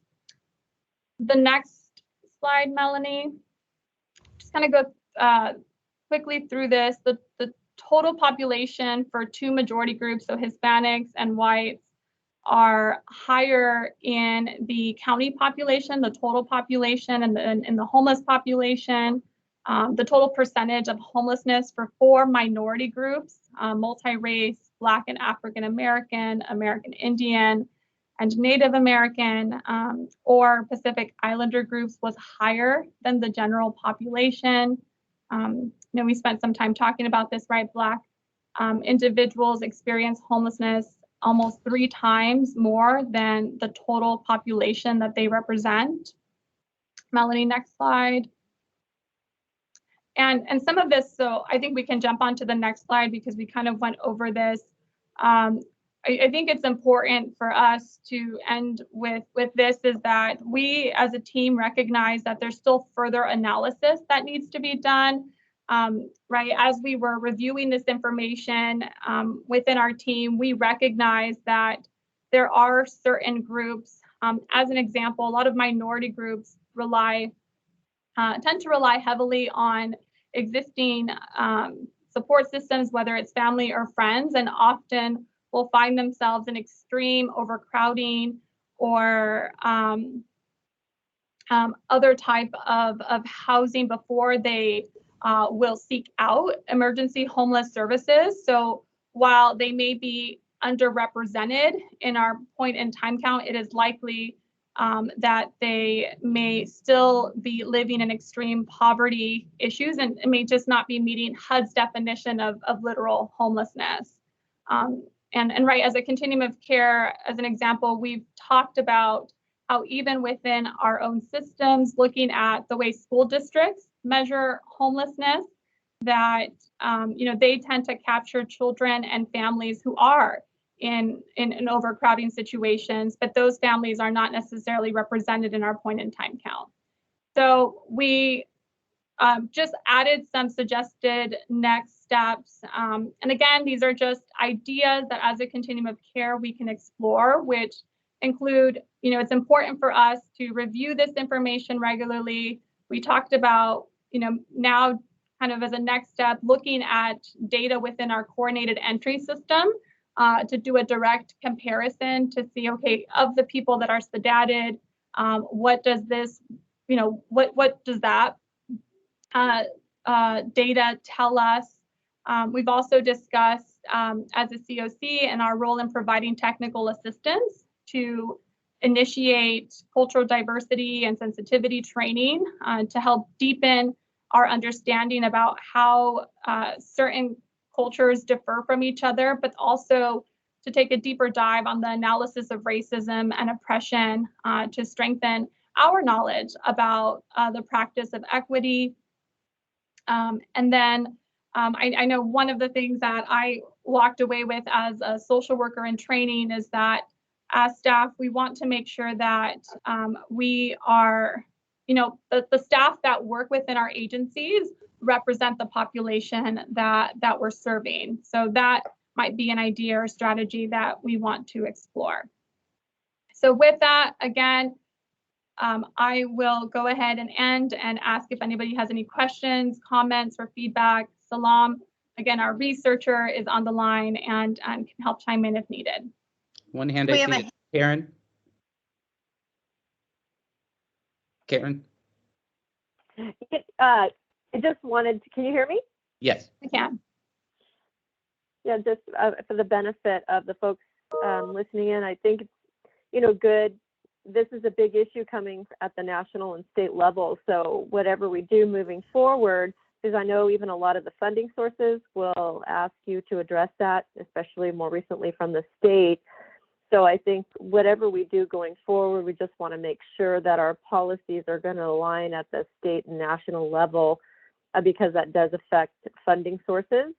And then just beyond, what we have to do to comply with funding sources, just what is the right thing to do and the unique things that affect us differently here in the County of Riverside. So just wanted to throw that out. Yeah, great point, Karen. And Tanya, thank you and your team and Salim. It's perfect timing. As you know, those of you who work for the county and probably most on this call, is to Carrie's point, we did declare racism a public health crisis. The county too has just finished 3 listening sessions with the community. And this is not just about institutional racism within public safety, it's also about institutionalized racism throughout the system of government in the county. And so this study really helps us frame how we approach our funding priorities when we do budgeting. And the data is fantastic, and I'm looking forward to a deeper dive on that. I don't see any other hands for questions or comments. Again, encourage you to read over the reports, and if you've got any questions, I know Tanya and her team are available to answer. So moving on to item 7A is the Board of Governance update. Tanya, I think I'll turn the update on LaSar's strategic plan over to you. I can cover the homeless health ad hoc if you want me to. Absolutely. So with the strategic plan, the ad hoc group is going to be meeting next week on November 3rd.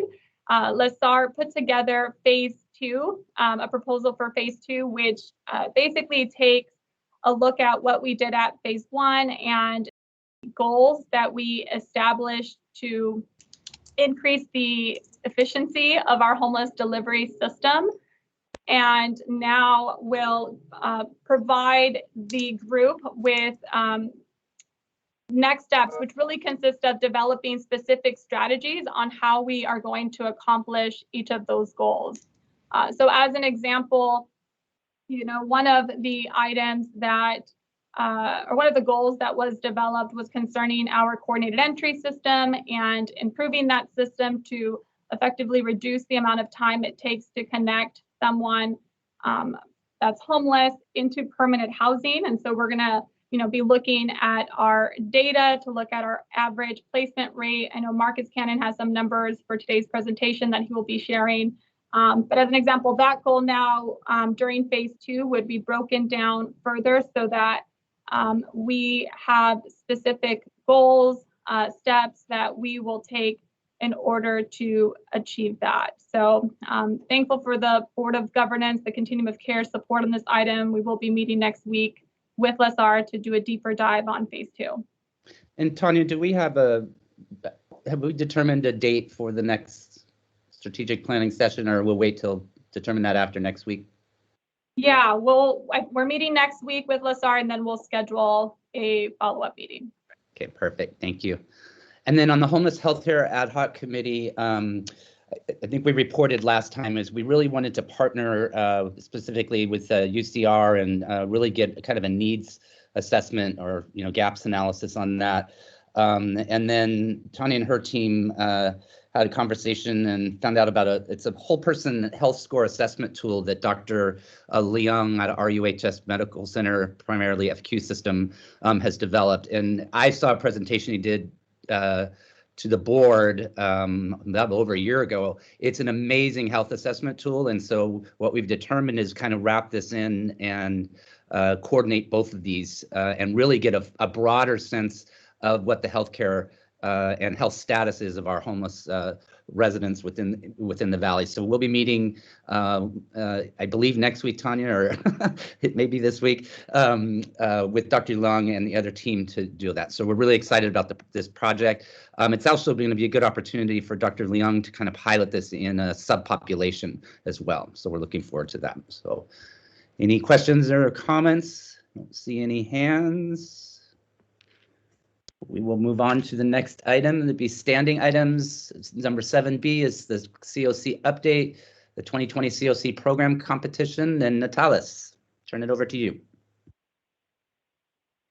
Hi, good morning, everyone. My name is Natalis, and from the CoC. And this just real brief that so we have been waiting for the opening of 2020 CoC program competition from HUD since July, because that's the usual time that they would push it out. But then we have had multiple conversations with HUD staff, and then still no news about it. But then we understand that HUD is exploring new strategies to an approach to do this, because now November is coming soon, and then we don't have a lot of time for this year. And then but then HUD is their proposal of how their approach is getting stuck in the HEROES Act and waiting for approval from the Senate and the House. And so we are still waiting to hear from further guidance from HUD once if any decision comes out. Great, thank you, Natalis. Any questions or comments?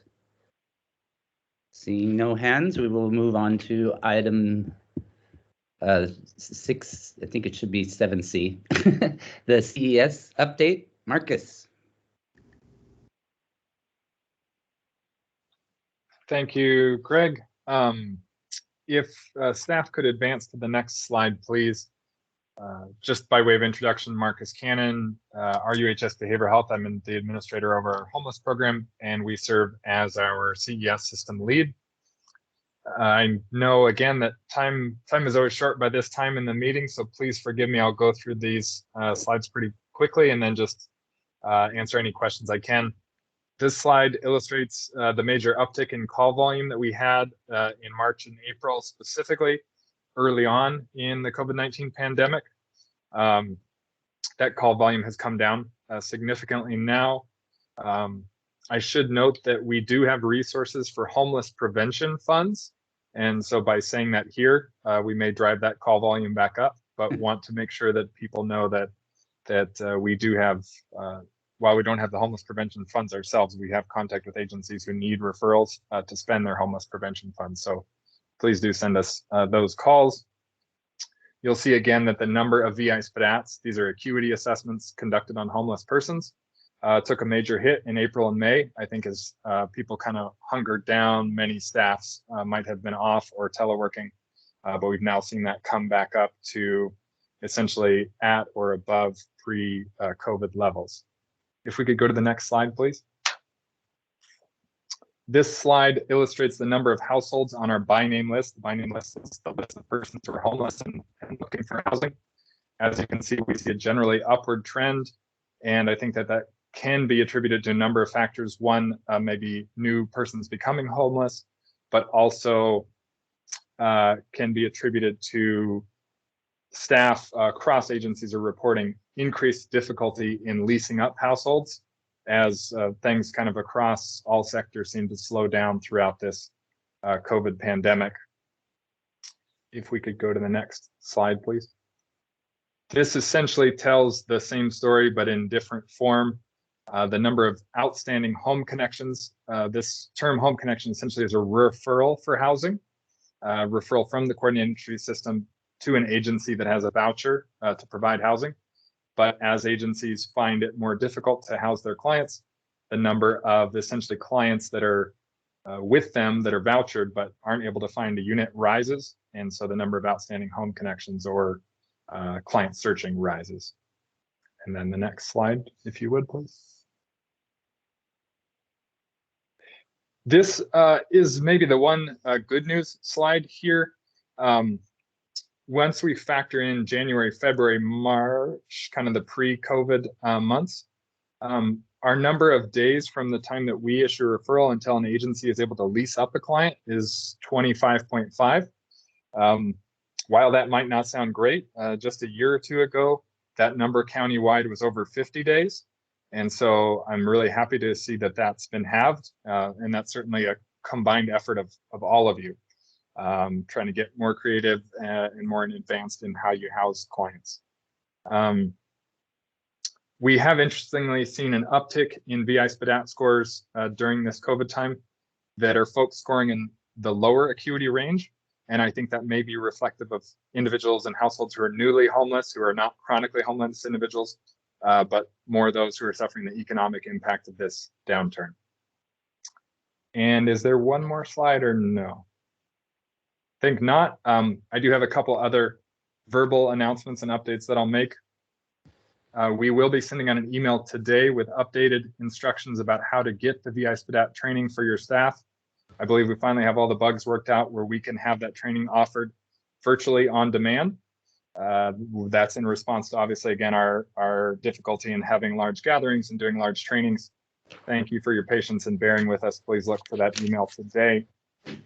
And one last item, you have heard a fair amount about our work to get an upgraded HMIS system.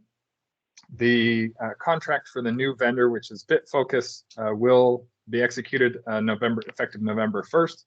And the HMIS team there under HHPWS, as well as our staff, will be working closely with the new vendor as well as the old vendor to do a 90-day transition period and produce training and get that out to you all so that everyone is comfortable utilizing the new vendor.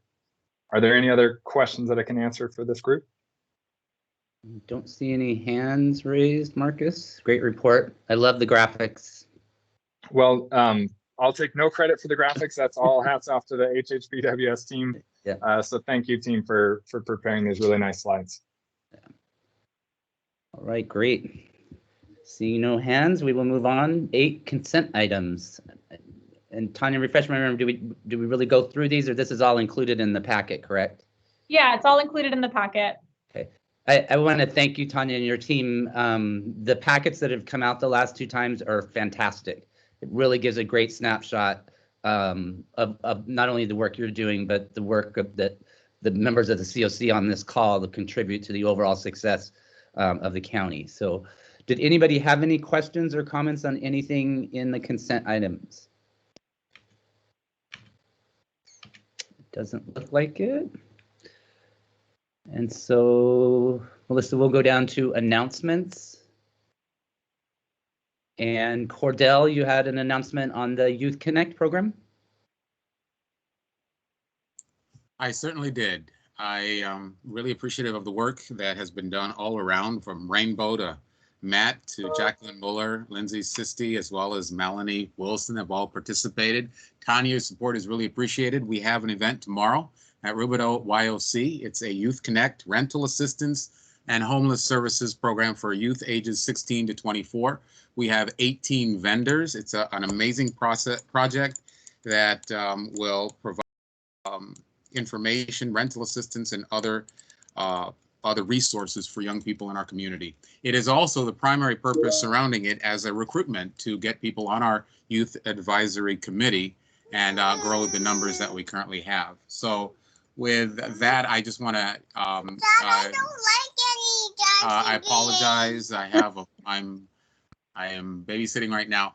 At the moment, we have several other things going on, but as we grow this, we also have gotten some information from Coachella, I believe it is, Laura, that is also interested in this same program. So it is growing. The agenda is to change from just what we were doing in the past to developing projects that our young people could get engaged in, participate in, and also be a part of our community and helping with our housing specific issues. So I'm very excited about it. I want to let you know from 1 to 4:30 at the Rubidoux Youth Opportunity Center, we will be having an event that will be exciting and providing resources that will help our young people, our homeless or at-risk homeless youth age 16 to 24. I'll accept any questions if you have them, but that announcement I hope will be useful for everyone. I just wanted to tag on that we chose to have an in-person event with a lot of safety protocols, and we really wrestled with it and how to make it safe, but we were also received a lot of feedback from youth and youth serving organizations that there's a need when connecting with disconnected youth and youth facing homelessness to have that interaction. And so we're going ahead with our event, but just be rest assured that we've reached out to our public health partners, and there's a lot there. It will be a very safe event. Yes, thank you so much for saying that. We will be practicing those social distancing and safe protocol. Thank you. Great. Thank you, Cordell. Great project. And I believe Stephanie from our office reached out to you about doing it over here. But CoC multidisciplinary approaches to ending homelessness. I'm excited about this. Tanya, do you want to address this quickly? Sure. So we are going to have our 4th webinar featuring the City of Riverside and the Regional Housing Alliance, which consists of 5 cities in the Southwest region: Marietta, Lake Elsinore, Temecula, Menifee, Wildomar. So we want to encourage you to participate. This webinar is going to be held on November 19th from 10 to 11. Hafsa Keiko with the City of Riverside will be representing. And then we also are very excited about having Brian Ambroise from the City of Marietta representing the RHA, the Regional Housing Alliance. So we hope that you will join us. This was definitely created with each of you in mind, and provides a platform where Continuum of Care and other homeless service providers get an opportunity to learn about best practices, tools, and resources that are being used in our local community. So we look forward to seeing you on that call then. Marcus, did you have a question or comment? Yeah, I just wanted to make an announcement. It doesn't have to be right now. I can go at the end. Go ahead. Okay. Go ahead. Sorry to interrupt. Our announcement I wanted to make on behalf of behavioral health is in relation to No Place Like Home program. Many of you are familiar with No Place Like Home, and I just wanted to thank a number of different people. We anticipate opening the first No Place Like Home units at the end of November. And to my knowledge, this is likely to be the first No Place Like Home project in the state that will open. So I think that's something that Riverside County should celebrate. And there's thanks to many parties involved, obviously to the behavioral health team that applied, to the Board of Supervisors in supporting us, the city of Cathedral City and being supportive of the project, the Housing Authority of the County of Riverside for working closely to support that project with both vouchers through their RFP process and technical assistance. And if I'm forgetting anybody, forgive me. But the upshot of all that for all of you is we have additional opportunities for homeless seniors who are 62 and older. No Place Like Home funding requirements do require that those seniors have a severe mental illness as defined by the state of California. But unfortunately, we have plenty of seniors who are both homeless and have mental health conditions that need treatment. And so we're really excited to have those opportunities for them and to help support the work of the 100-Day Challenge to be another way to help get seniors housed and to have an ongoing resource for seniors. So if you need further details, don't hesitate to reach out to the Home Connect team. You can make referrals to them and they're getting seniors referred over there. But I just wanted to thank everybody that's helped that project come to pass and then share the exciting news that those units will be opening next month. Thank you, Marcus. It is exciting. I've been working with Tony Mize advocating for this for 6 years now. So it's great to see it come to fruition. It's going to be great, a great stock for us, that's for sure. Marcus Diller, do you want to give a quick update on Project Room Key?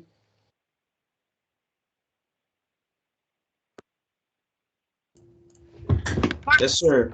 Great, thank you. I actually had a chart that I could send over if possible, but thank you. So far, we actually have serviced over 800 clients in Project Room Key.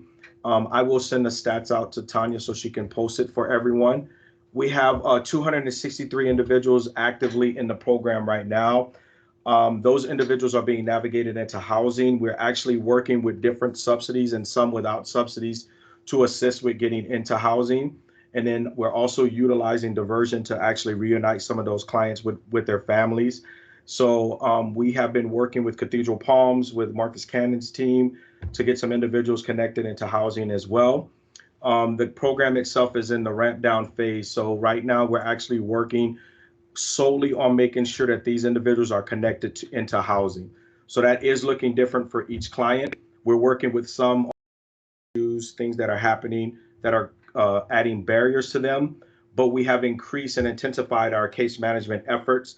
So in doing so, we're actually adding some more counseling support for the clients. We're adding some more financial assistance for the clients, and we're also adding some more assistance from outside agencies to make sure that there's a well-rounded support system for these clients. Right now, we're hoping to have to work with the CoC to make sure that we can assist these clients even beyond the December 30th deadline. That's something that we have into place right now. We're actually working on that. Once it's approved, we'll announce it and let everyone know what that will look like. But we're working out the logistics on those things. So we've created a rental assistance program to allow these individuals to have help with deposit assistance as well as getting into some housing. Those that don't have income, which we found out that is a large number of the clients that we serve in Project Room Key. And then we want to make sure that they still get connected to some housing resource. So right now we're working with the community to get some housing leads. That is something that we worked with Path of Life on with their landlord link. And we're working actually pretty hard with the shelters as well as they're assisting us with navigation. So big thanks to those providers out there that have been helping us all along with Project Room Key, Adult Protective Services, Office on Aging. They've been a great help to us. Community Action Partnership, they've been a great help to us as well. Behavioral Health, we thank all of you guys. It's allowed us to, what we think, be successful. and serve some of those clients that have been harder to serve. But at the end of this, we're looking to get them to a housing support, and that'll be a great win, I think, for the county. Outside of that, that's it for me. Thank you. Great. Thank you, Marcus. You and your team have done an amazing job. I really want to give a shout out to Carrie and Tanya, who came up with this vision even before the governor thought about it. So this has really been a really successful project, and the entire team. And again, to Marcus's point, this is not just the county doing this. This is a combination of many of you on this call to really give a holistic approach to this housing again. And we heard from Vicki before. Again, Vicki, welcome. We hope you continue to partake in the continuum of care with Riverside County, and we look forward to getting involved more with your program. I do not see any hands or for discussion or any questions, and believe it or not, we're going to adjourn this meeting 1 minute late, which I thought would be a lot longer. And the next meeting is Wednesday, December 9th from 10 a.m. to noon, and we'll send out the web link. Again, everybody, thank you for everything you do, and we stay safe.